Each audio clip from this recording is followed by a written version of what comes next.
If you remember the story about how Ayurveda came about, you would remember that Ayurveda was obtained by the celestial gods, which was in turn given to Indra, which was in turn passed on to various sages. It needed some edits, and there was a sage called Charaka that made those edits and appended a few things. That resulted in something called as Charaka Samhita, and that forms the foundation of all the knowledge that I'm bringing you today.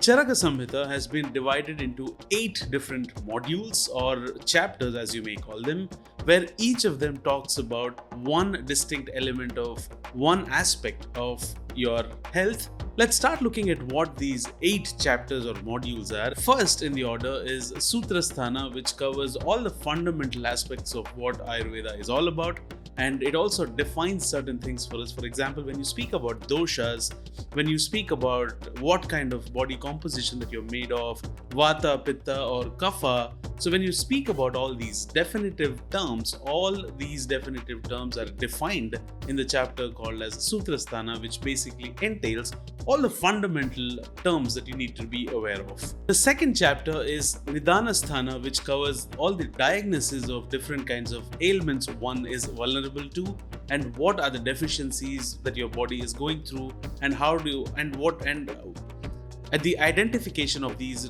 plays a very prominent role, because when you do not identify what you're going through or what your body is going through, there will not be enough information for a practitioner to go ahead and suggest you what to do to bring your balance back.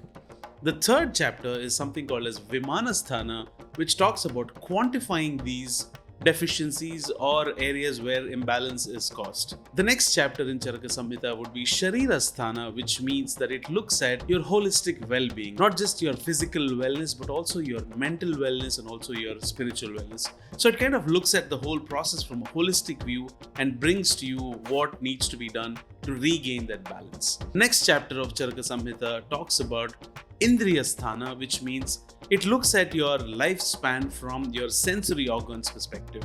Ayurveda looks at increasing your lifespan, which means it aims at improving your longevity. The next chapter that Charaka Samhita speaks about is Chikitsasthana, which means it covers the 3 P's of your wellness: preserving your health, protecting your health, and making sure you administer all the preventive mechanisms needed in case your body has become vulnerable to something. The next chapter that Charaka Samhita speaks about is something called as Kalpasthana, which talks about administering different kinds of therapeutics to make sure that you regain that balance and make sure you recover from any ailments that your body may be going through or your mind may be going through.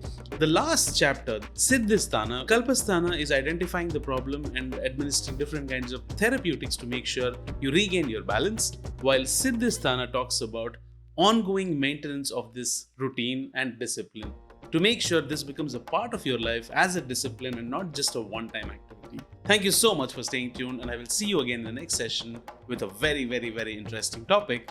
Until then, my name is Casey. Ciao.